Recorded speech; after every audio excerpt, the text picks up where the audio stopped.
Right. Hello, everyone. My name's Joe Lowe, and I'm the news editor of Climate Home News. And I'm here at COP28 in Dubai, where the drama of negotiations between 200 or so countries is now reaching its peak. Last night, the UAE presidency released two texts which they hoped all countries would agree on, so we could wrap up on time this morning. But it quickly became obvious that was not going to happen. A Samoan minister tearfully described one of the texts, the global stocktake last night, as a death sentence, while the Marshall Islands chief negotiator vowed, "We will not go silently to our watery graves." The text doesn't commit governments to do much of anything, only giving them a list of options of things they could do. Campaigners described it in their daily newsletter as a menu of dead rats. Last night, ministers stayed up until 2 a.m. telling each other what they didn't like about the text. And today, we've just been kind of waiting around for the news text to drop. While much of the focus has been on the main text, which is called the global stocktake, the African group this morning said their priority is the global goal on adapting to climate change, which is supposed to be agreed here. They said last night's text on that is not acceptable to them, and they won't agree to anything here until it's sorted. For them, they say it's a matter of saving lives. And to help analyse all this drama and what it means in the real world, we've got a stellar panel who must have been to dozens of COPs between them. We're joined by Catherine McKenna, who was Canadian climate minister when the Paris Agreement was signed 8 years ago today. She left government a few years ago and has now been appointed by the head of the United Nations to lead a crackdown on corporate greenwash. And joining us from the COP28 venue is Claudio Angelo, a Brazilian journalist and policy analyst for the Climate Observatory. And just before we start, if you have any questions, please put them in the Q&A box and we'll try and put them to both our panelists. We also hope to be joined by Mohamed Adow, the director of Power Shift Africa, at some point soon. So, Catherine, if you can still hear me, you've been an environment minister, the Canadian environment minister in these kind of talks. What will ministers be doing now? Could you paint us a kind of picture of what goes on at these things? Well, they're definitely getting no sleep. That's 100% true. Look, it is definitely a scramble. I mean, it's always high drama at the end of COPs, and everyone's like, it's never ending on time, and it never ends on time.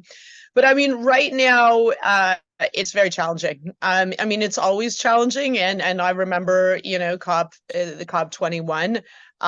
It was very difficult between texts, and there was definitely outrage on one side or the other, or all sides. So I think now, I mean, people are very concerned.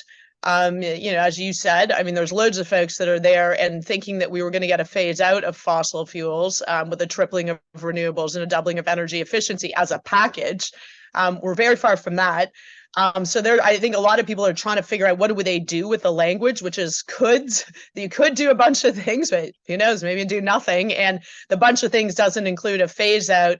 I mean, it doesn't prioritize things. And then, of course, there's the issue with adaptation. So, I mean, you're going to have folks working in small groups, trying within their negotiating blocks, but also between negotiating blocks. There's going to be a lot of meeting with the presidency.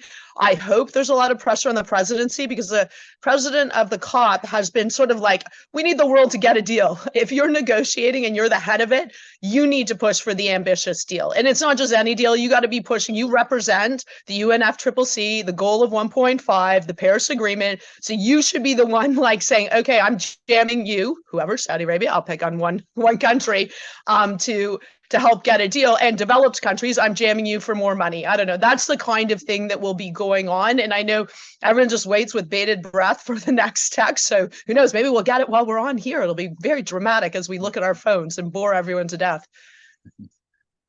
Yeah, and just to play devil's advocate a bit, I mean, some people have said, this is the first time fossil fuels maybe will be mentioned in a text. We've had what, 28 of these COPs and they've never been mentioned. Is this not a breakthrough moment and a great thing?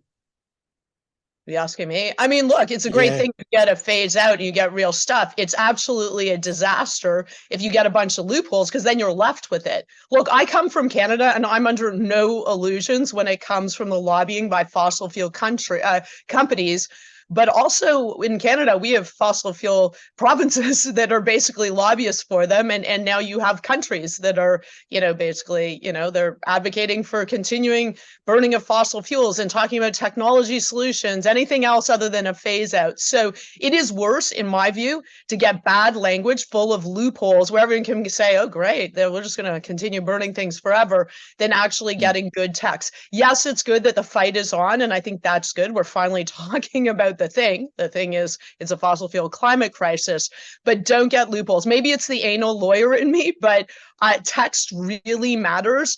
And we have to be true to the spirit of 1.5. We have to be true to the Paris Agreement. That is actually a real thing. And that's why you see a lot of folks saying what's on the table is completely unacceptable. We're not just getting any deal. We're getting an ambitious deal that's true to the spirit and dealing with the real issue, which is fossil fuels. And Claudia, if I could just bring you in, you're from Brazil. Could you give us kind of sense of the Brazilian position? I mean, it'll be in 2 years' time, the COP is going to be in Brazil, and they'll be in the presidency chair. What's their position on fossil fuels? Well, Brazil wants to be just like Canada, right? Or the United States. Today, we are the world's 9th biggest producer of oil. We are aiming for the 4th position anytime soon. And our government is keen on opening up brand new oil frontiers everywhere. The day after COP ends, actually, one day before COP ends, which is tomorrow, Brazil is holding an auction of 603 new oil and gas blocks. And that's all over the country. Offshore, onshore, in the Amazon, outside the Amazon. And of course, that's totally incompatible with climate leadership. I think President Lula knows that. But the Brazilian government today is not a monolithic instance where the energy ministry gets everything and the environment ministry is left with nothing. I think Lula knows too well that his position in the international stage depends on playing well, both here at these negotiations and of course with our biggest issue since always, that is the Amazon. We got used somehow, I think Brazilian civil society and the Brazilian media got used to the fact that, okay, we're dealing with our land use issues. So Marina Silva's there, Catherine knows her, and she's dealing with deforestation, and Brazil is back to the world stage as one of the good guys. And no one looked at energy in Brazil. No one looks at how awful our energy policy really is and how much fossil fuels we have been injecting in our energy mix in the last couple of decades, really.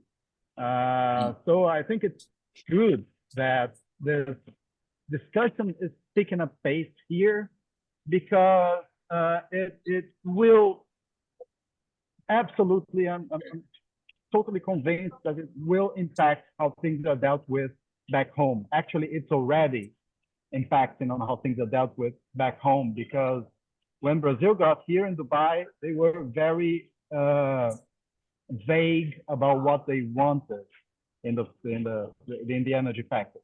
Oh, when you asked them, what kind of language are you supporting on phase out? And they were like, oh, whatever works. And now we are all for phase out with differentiation, blah, blah, blah. So they're not impervious to this pressure that gets over them in those conferences. And I think that's a good thing. That's really interesting, because a lot of people say, why do these things matter? And there's an example of why they do. We just got a question here from Guy Edwards for Claudio. I think you've answered some of it, but he asked, would the inclusion of robust text on fossil fuel phase out be more or less of a headache for Lula as he prepares to host COP30 while going full steam ahead on oil production in Brazil? Sorry, Joe, your audio got cut, and I didn't hear the last part. question.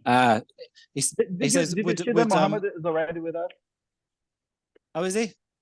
Yeah. Yeah, he's got good things to say. I follow his Twitter. I read his tweets all the time to know what's going on.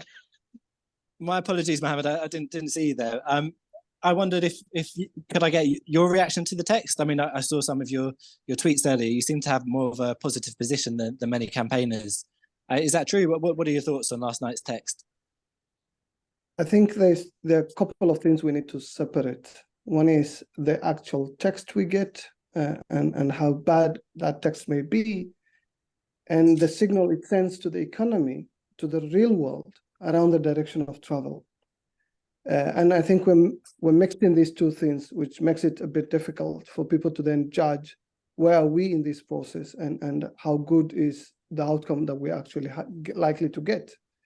I think something Catherine said at the beginning around the fossil fuel phase out. I think where we are in the world today, what we need is, a fast, fair, funded, phase out of fossil fuels. And I may even add, a false solutions-free phase out.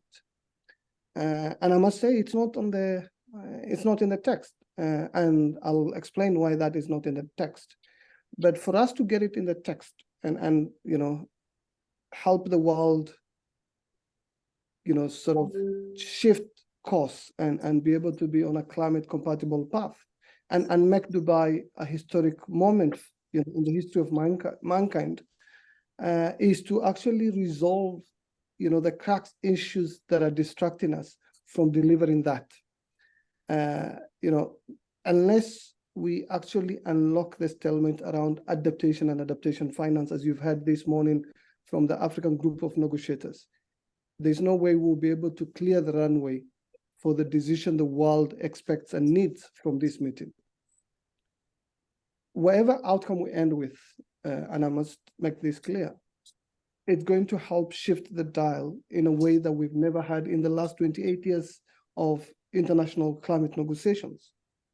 It's not by accident that the elephant in the room, fossil, has never got a mention in a UNFCCC decision, and that is because of the power of the fossil fuel industry, and so that's what we're up against. And to bring that home, you need to just look at Canada and the UK, and I'll take these two countries. They say here they want a global phase out of fossil fuels, but these countries are also refusing to fund that transition. There's simply not enough in the current text for developing countries to believe that there will be some finance and technology transfer to help them decarbonize. That important signal and confidence that developing countries wants to see out of the text is not being made possible by the historic polluters who have largely developed on the back of polluting without facing the cost of doing so. But that should not be an excuse for the rest of the world to follow in their footsteps and trudge along and keep polluting and expanding fossil fuels. I've been very close to the African group of negotiators, and I know they want to resolve this impasse. But the transition needs to be fully funded, and there needs to be a clear language that differentiates between the phase-out dates for the rich and the poor world. I don't think it's right that rich countries and rich polluters like the US, UK, Canada, Norway, wanting to have a phase-out date and a pathway similar to Kenya or Congo. I think it's only fair that we ask these historic polluters to go first, then the middle-income countries like the Gulf states. And it's only after that that poor developing countries can follow. I've said this in my Twitter thread this morning, that it's not fair that Congo and Canada must phase out fossil fuels at the same time.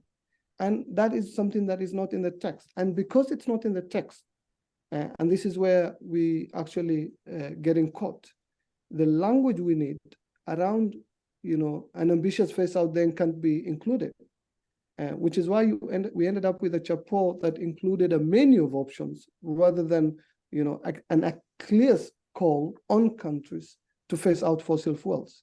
And it's only that time when the rich world that have polluted the planet and in the process, grown rich, agreed to share some of that, some of the resources that they have actually got that we can actually be able to address. There is a clear hypocrisy here. It's clear that rich countries are acting hypocritically in the negotiations.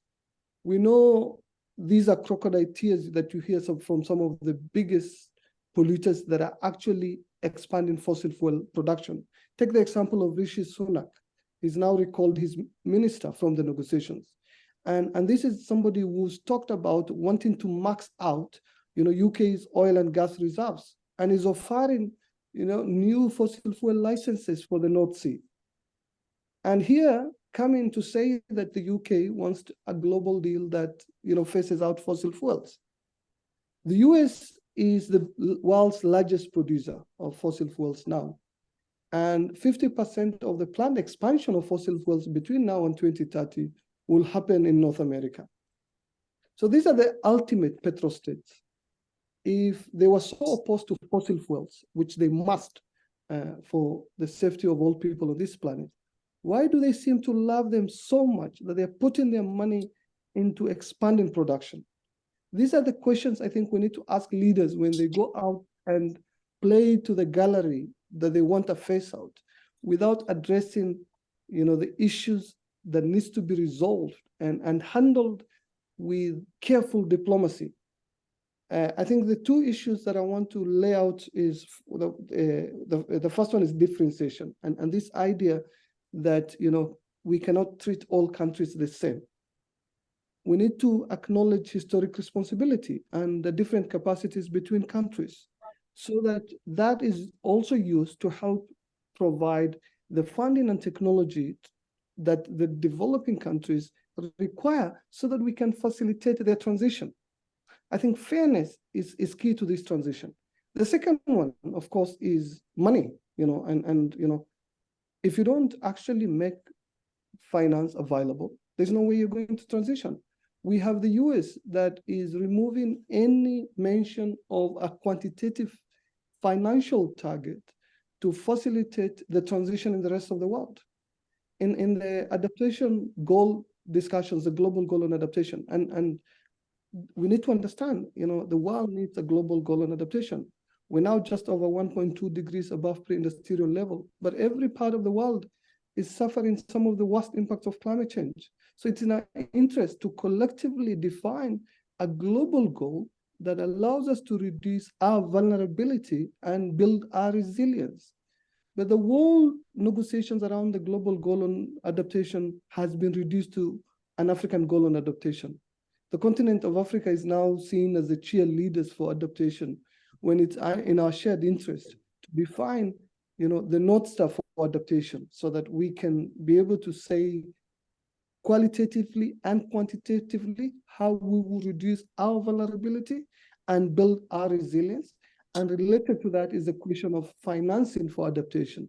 They've got rid of the text, all references on finance, including, recognizing the important UNEP adaptation gap report that said we need $387 billion US dollars for adaptation. That reference on the adaptation gap, they don't want that mention of that figure.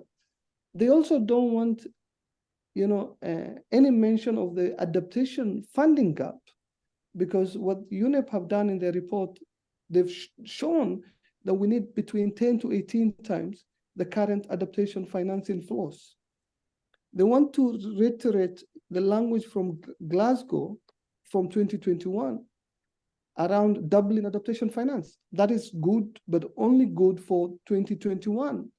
If you double adaptation finance today, you will only reduce the gap, and we still have adaptation funding gap of between 5 to 10 times what the world requires.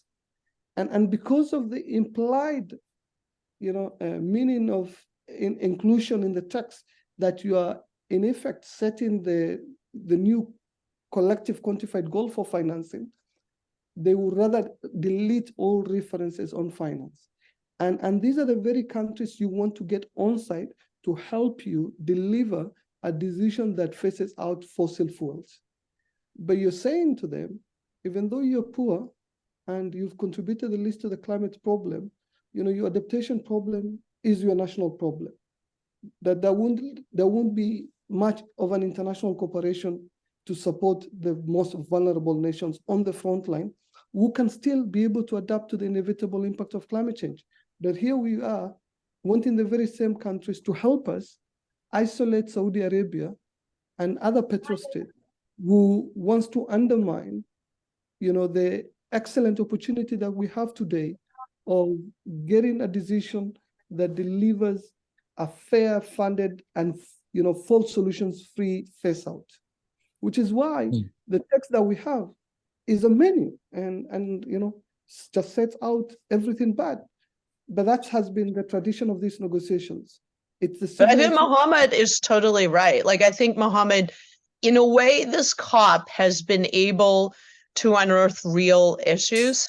Because I'll take on what you said. You're 100% right. Canada is planning on increasing exports. And this is the challenge with the Paris Agreement in a way. It's about your own emissions in your own country, which is very hard if you're Canada and you are relying on fossil fuels, but it doesn't deal with the export of fossil fuels and the burning somewhere else.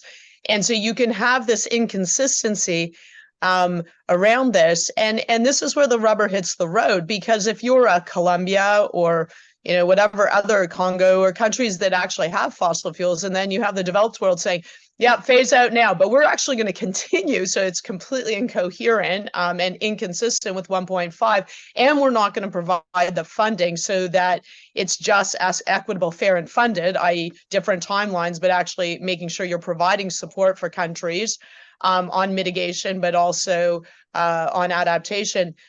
It's going to be very, very hard to get a deal. Even if you had all of those things, it would still be very hard to get a deal because you may have Saudi Arabia and Russia and others blocking phase out. But I think what Mohamed said is extremely important. And I agree, the Western developed countries, historic polluters, often do not acknowledge this, and there's never enough money.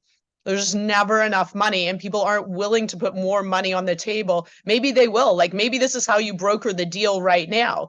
You actually get a lot more serious. But the challenge is environment ministers don't hold the pocketbooks in countries. So Stephen Guilbeault, actually, our minister from Canada, he said some pretty tough things. We're the fourth largest exporter of fossil fuels in the world. And we know we need a phase out, which is going to be challenging for us. It's also challenging for communities, and we got to figure it out. I'm sure he'd be happy to, provide significantly more money, but the reality is you got to go back to your finance minister and your prime minister, and they may be less interested even to get a deal. So I think it is very important what Mohamed says, and it's underlying things and sometimes gets lost in a high level flashy phase out, as opposed to all these other issues that need to be managed or addressed, actually, not managed, addressed. Thanks both. I just want to remind everyone that the Q&A is open, so put any questions in there. Does anyone want to respond to what Catherine said, or should we go to a question? I feel like my question was an answer to Megan's a bit. So you can replace Canada for the US. Like, it is bonkers. We all need fossil fuel phase out, but we're going to have carbon bombs that we're going to, sell, and we're going to continue to do this while we still have money to go to renewables in our own country. Norway, same. The one thing, though, I also think Mohamed said, and then I'll stop talking because I know Claudio probably wants to get in, but it is important. There is COP land. And then there's the real world. And so, it obviously is really important. But as I say to folks in Canada who are like, we're going to develop more LNG, we're going to do new LNG. I said, I don't know, are you listening to what's going on here? There's no new LNG. You got LNG now, great, get it out. Otherwise, you're going to have stranded assets. I don't know, you're brainiacs when it comes to the economy, you're going to have stranded assets. So I think that it is important right now. I think that the signal to the market is getting stronger. And ultimately, we can talk a lot about countries, but that was COP21 where we had to get a Paris Agreement. A lot of the movement, one, has to happen within countries, but the money has to move from fossil fuels to clean. And the more you get a stronger signal, and I think the IEA has been very clear on this, which is very helpful because people need real numbers. You actually will see folks saying, we're going to invest more in clean. And we've already seen the numbers on this, not at the scale we need. That's why the language on phase out plus tripling of renewables has to go together with an actual amount, 11,000 gigawatts. And doubling of energy efficiency. But I do think that there is a signal what COP sends to the market. And that may exist, and I'm loath to say this, even if you don't get phase out. Like, I mean, the market is problematic because there are externalities, and I would like a carbon price, and we did it in Canada. I'm not going to go into that. But I do think people are starting to get with the program, including folks in Canada who hope springs eternal to get new LNG and get Article 6 credits for it, which I was like, neither of those are going to happen, folks. And that was that was nerding out, so I apologize. I just had to get it off my chest. Claudia, one of the countries that's kind of sticking their necks out a bit on fossil fuel production, it's a developing country, Colombia. How is that going for them? I mean, are they getting the support they need? It seems brave. How's it going? Yeah, they're not, right? They did a very bold move, both in the Amazon Summit a couple of months ago, and now if you watch the intervention of Susanna Mohamed in the Majlis a couple of days ago, she was like, oh yeah, we're trying to get rid of those fossil fuels. We are a big exporter of coal, and now we're exporting oil.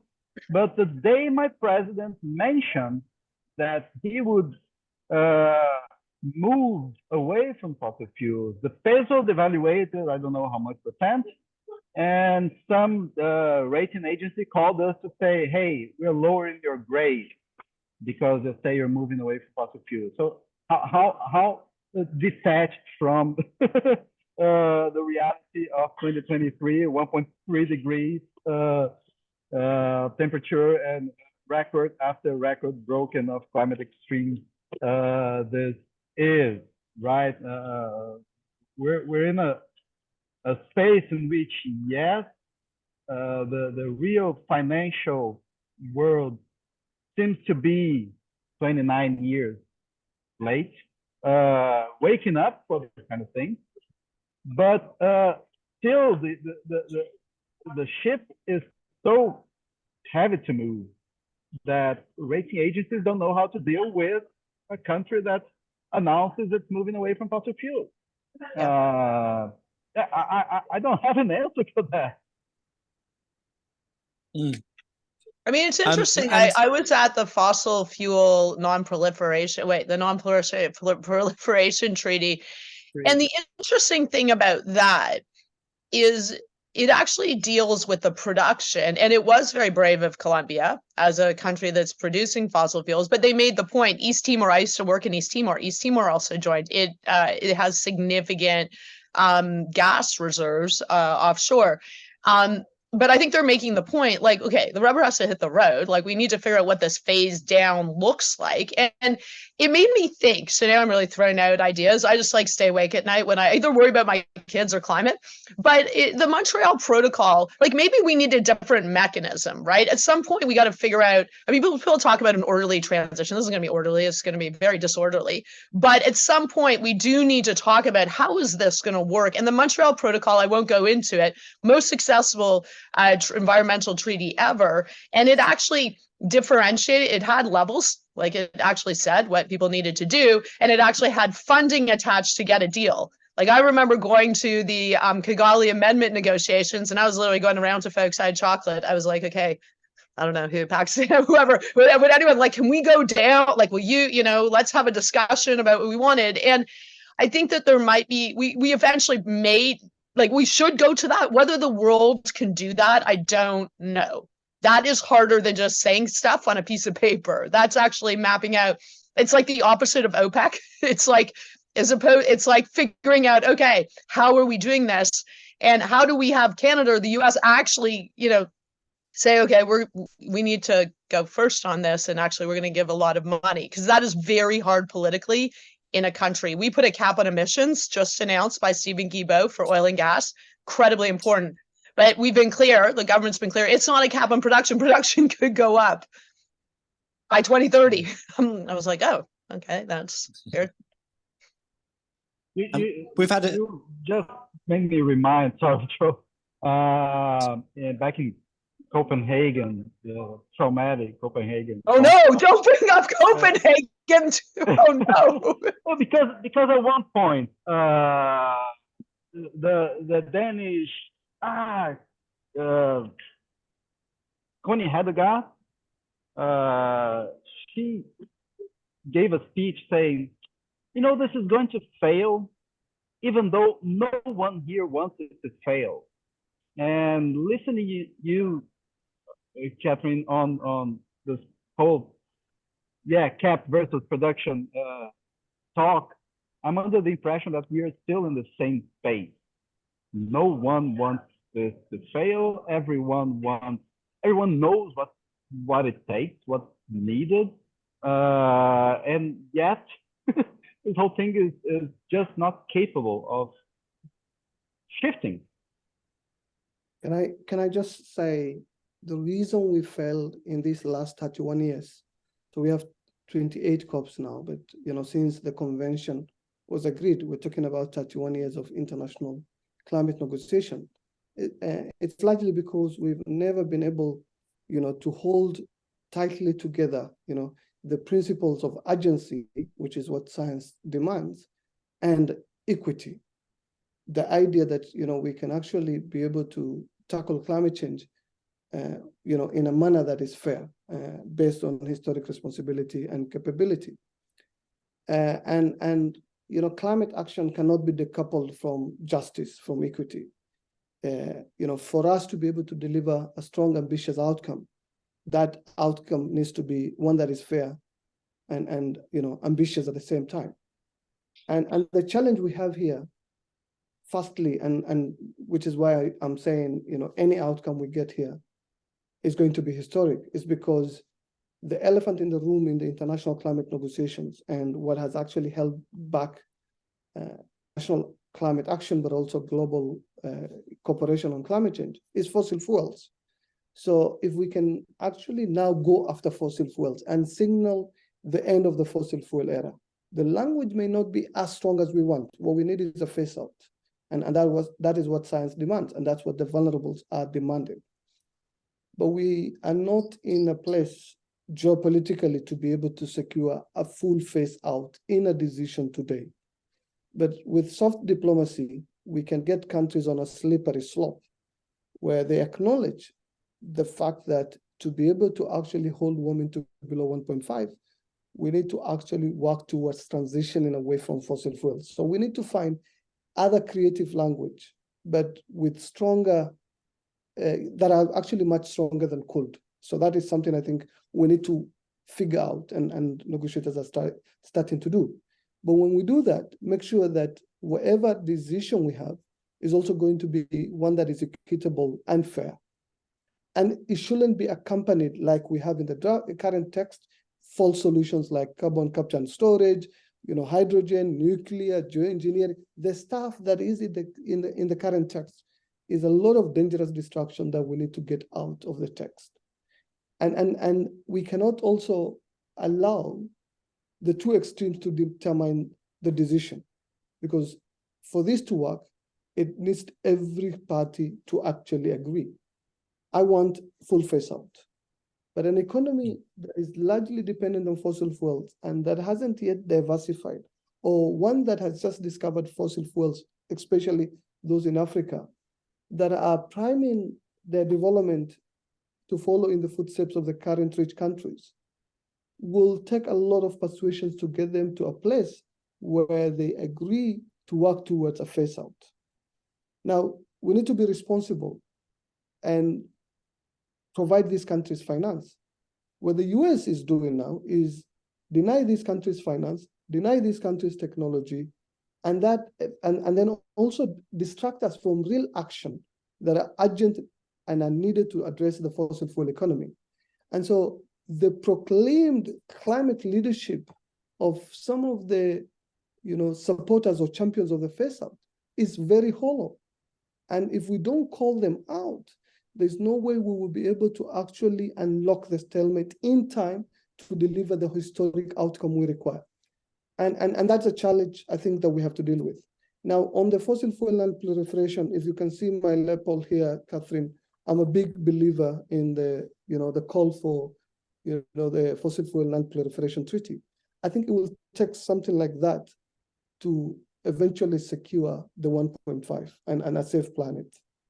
A decision that ends the expansion of fossil fuels.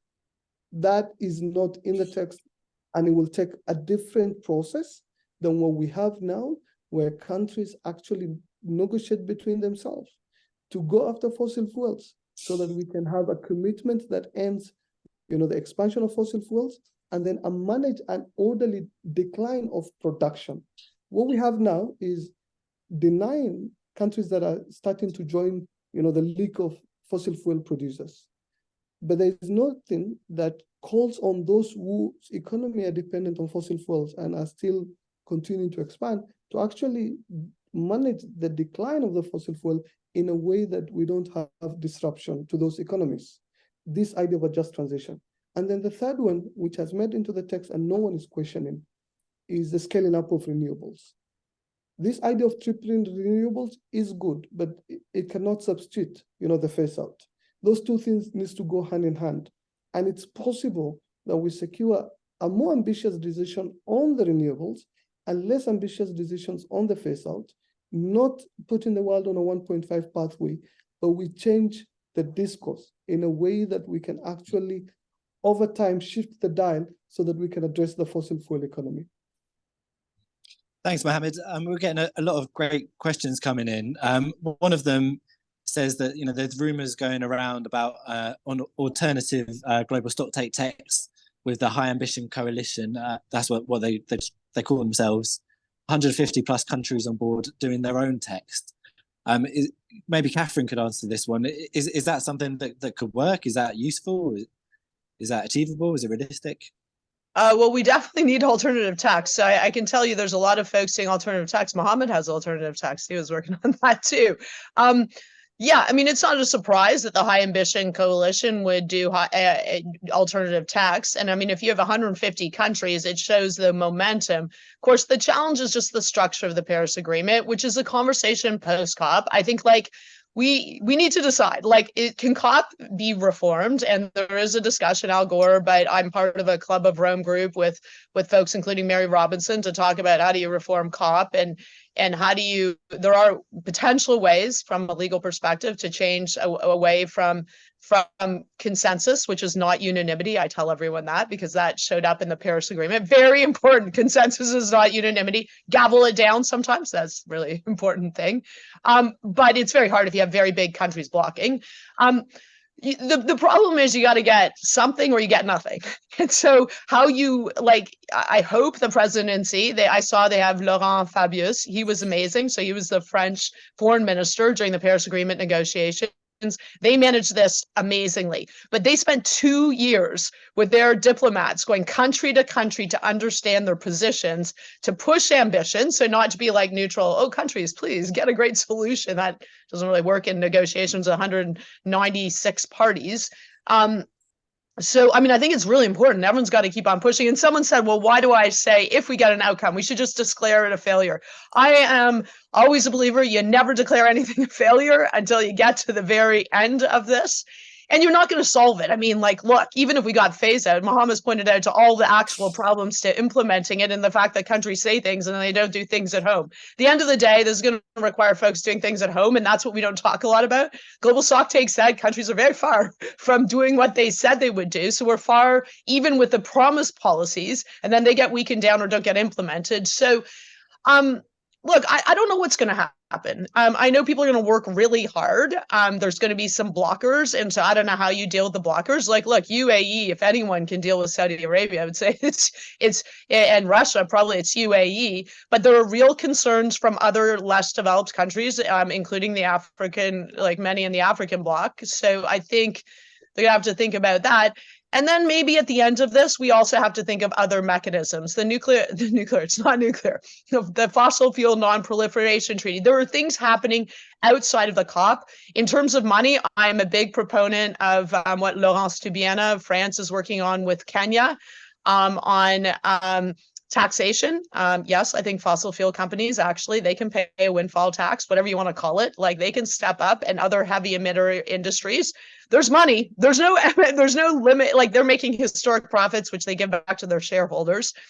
So I think we're going to have to look at other mechanisms, but the focus now, of course, has to be on like I think people there are like just get something ambitious, and we'll see. I don't know. Like you can't go past the 14th. I mean, I guess it could. I heard there's another event, so I don't know if it even literally can, but I don't know. People are going to have to work very hard. The next text will be very important to see, is there any possibility of getting close to what, the bottom line is to many countries. Yeah, I understand there's some kind of winter festival. Sorry, Claudia, carry on. No, I was just going to tell a joke. The joke here is tell a joke. We need a joke. Yeah, COP is ending at, by, or around the 14th.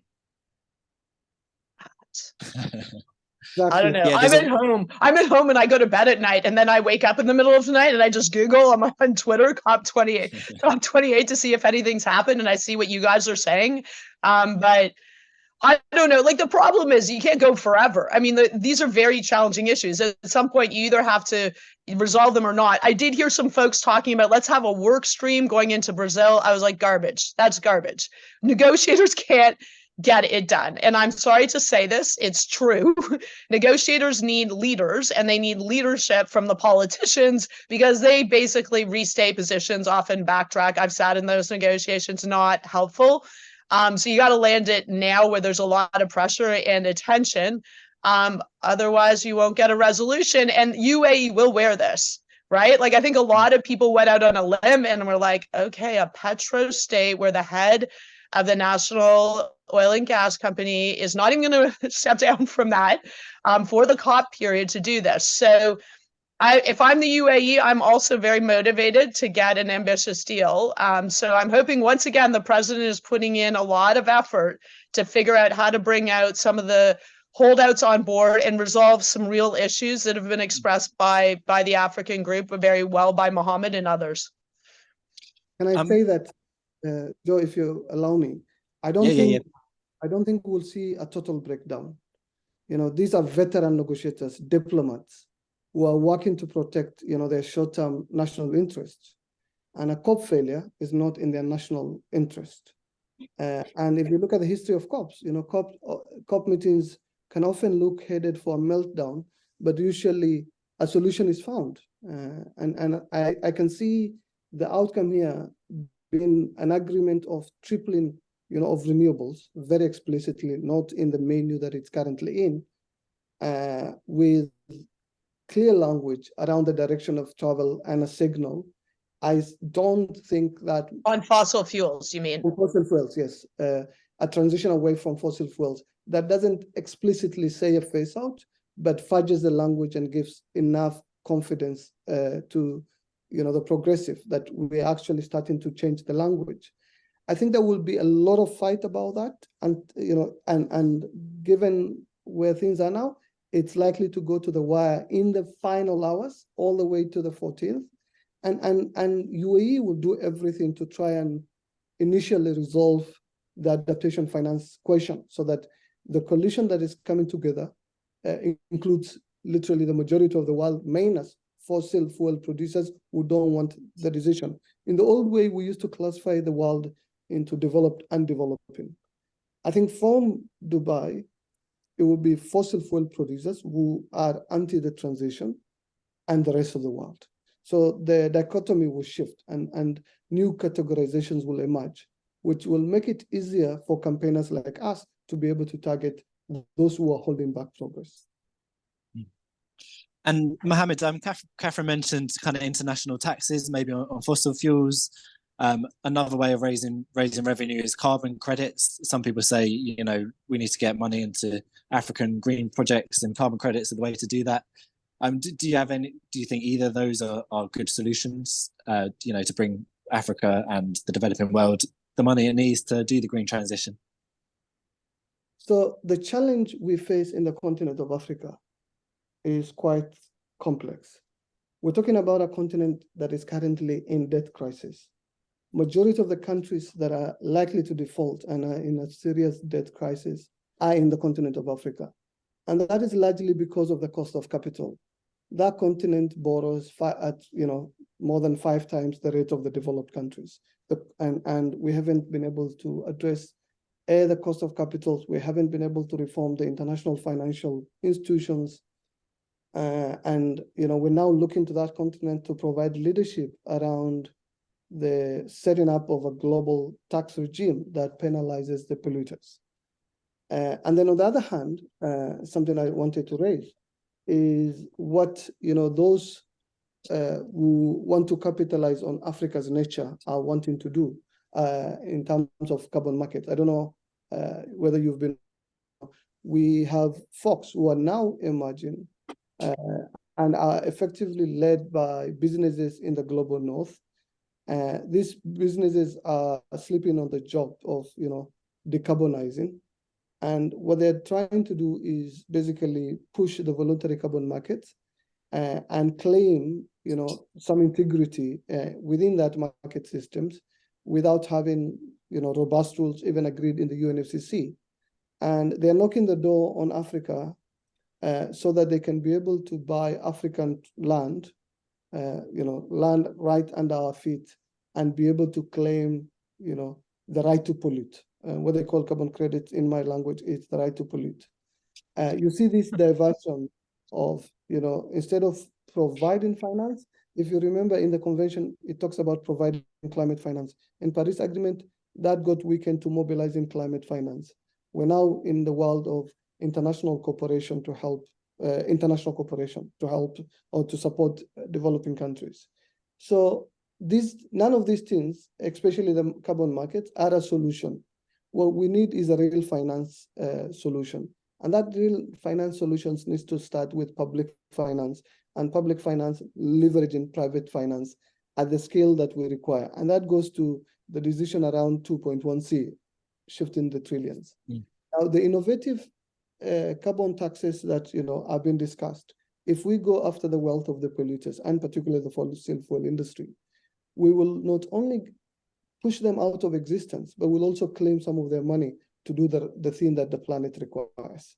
And I don't think we've seen enough discussion of going after polluters and taxing their wealth so that we have the revenue we require for climate action, but also ensure that that is not passed to consumers. You don't want a tax on fossil that gets passed on consumers. You want a tax on wealth so that we can actually push these companies out of existence. So none of these things are on the table, I must say, in the multilateral space. And a lot of the dangerous distractions, including carbon finance, which is what I call the permission to pollute, is what businesses are forcing on Africa. And we must resist these things because we cannot afford any of them.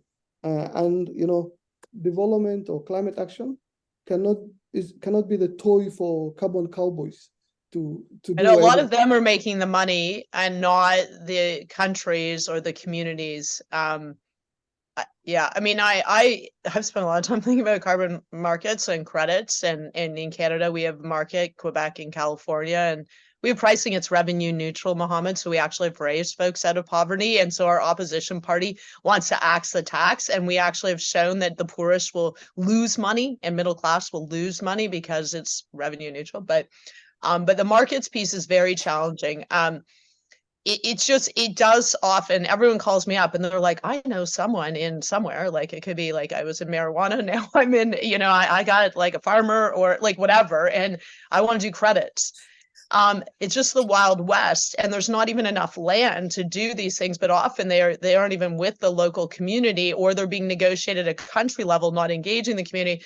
And as Mohamed said, it can't be that we're just letting polluters buy cheap credits, especially fossil fuel companies, because folks are always like, we need money, so let's just go to them. So they get to continue to pollute, spend money on cheap credits, that brokers make most of the money, probably not the communities. They often have they have negative impacts on the community, and they put something glossy on their cover of their annual report. So that doesn't mean you can't regulated markets for credits. There isn't potentially a role to play, but it doesn't substitute the need for real money. And I know when I talk to folks, they're like, okay, you're just bringing up markets because you don't have money. So I sometimes have to tell people, I'm like, yeah, I believe in markets, but I also believe in real money for folks like, in less developed countries, in Africa, in marginalized communities. Like, this includes Indigenous communities in Canada who want to be part of this, but they have to be real partners. And it can't just be buying, your pollution, like some grace on all the pollution that you are making. So that's a very big issue. I'm probably way beyond this, but I think what Mohamed said is really, really important. Hope always springs eternal for carbon markets. And as I tell people, it's not like a real market. Carbon credits is not a real market. The voluntary market, it's not like a market. It's not like a market. People, that's a fancy word for Wild West. Can we go to Claudio on that? I mean, I know Brazil has been big on carbon credits in the past, obviously has huge forests and will be the COP30 host in 2 years' time. Is Brazil still keen on carbon credits, and are you keen on them? What do you make of it all? Well, we are about to pass legislation on creating, finally, after I don't know how many years, a national carbon market. And funny as it seems, the agricultural sector, the land use sector, who are responsible for 75% of Brazilian emissions, got themselves walked away, or they did manage to walk away from the market.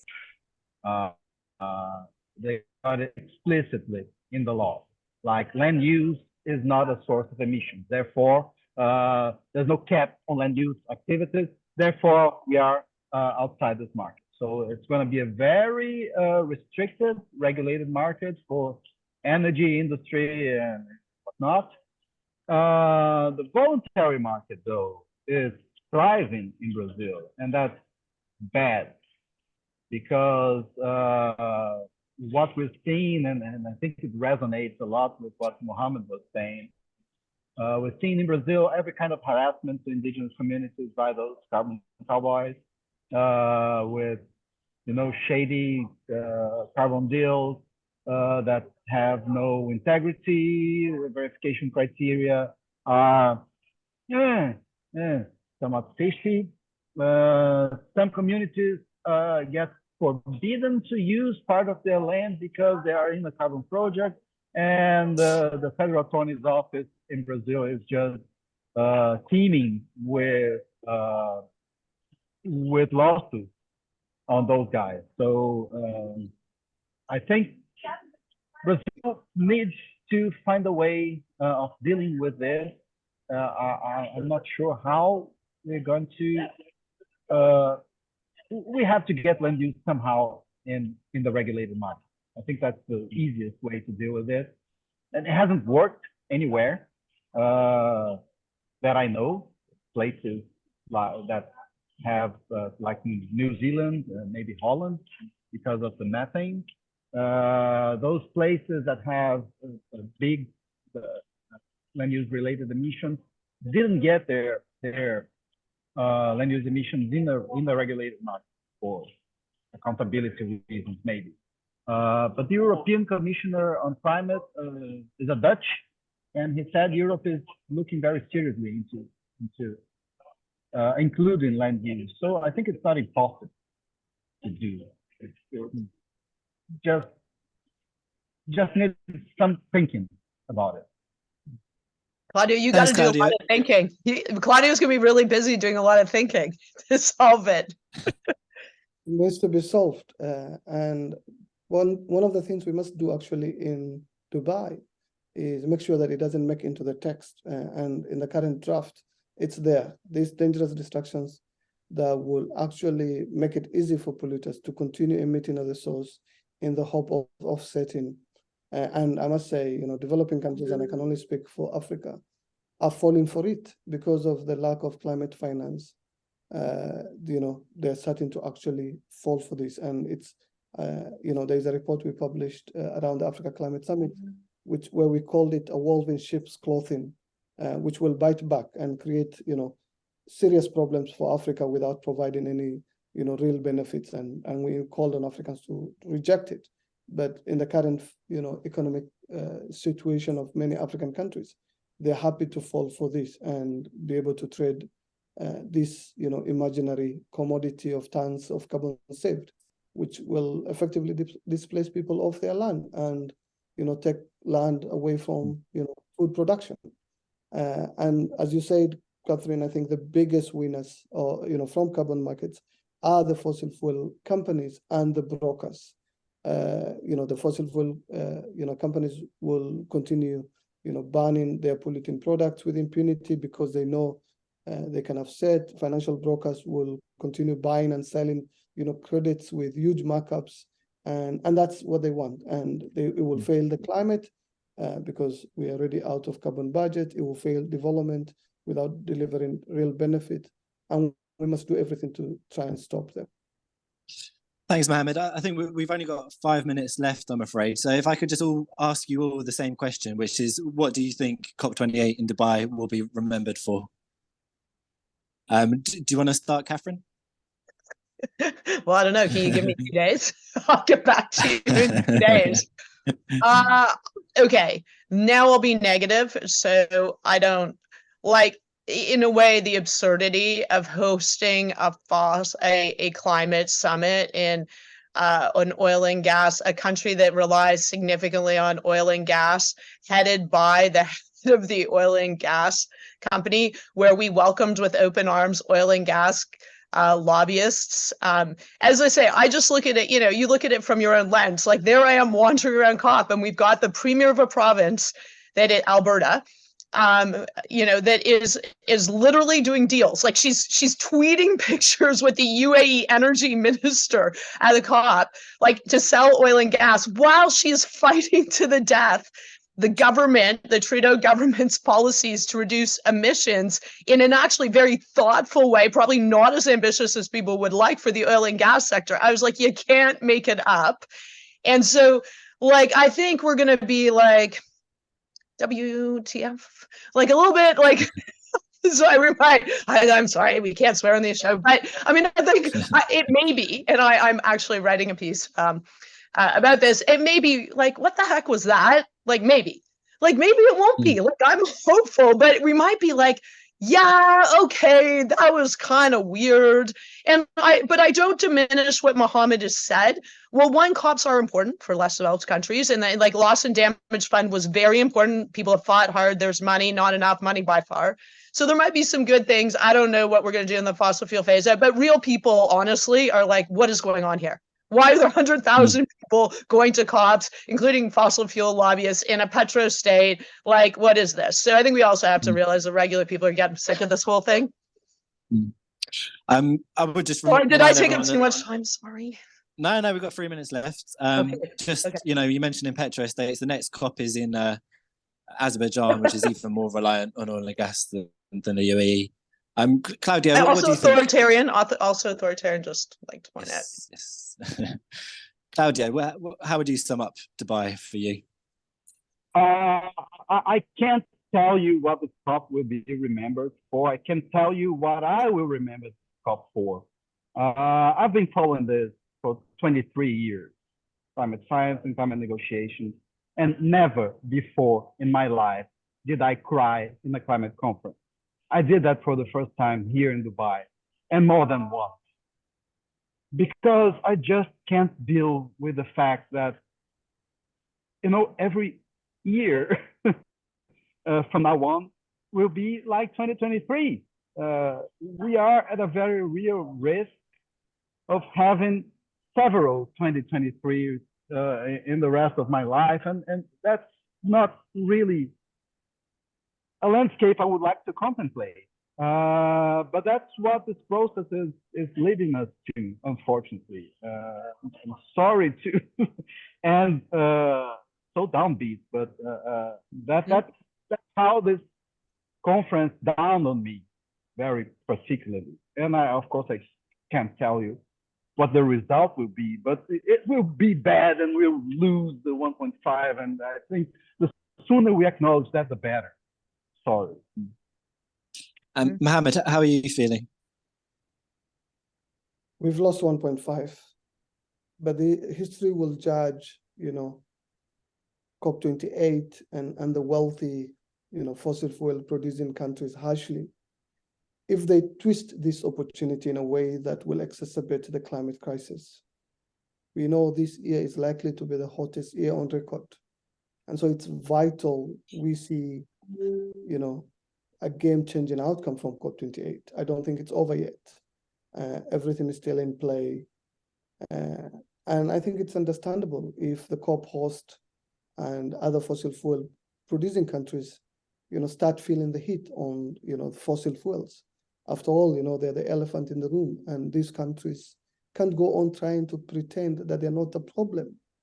So the extra scrutiny COP28 has actually provided is something we'll remember, we will capitalize on, and help shift the direction of the world. So we got a historic loss and damage outcome.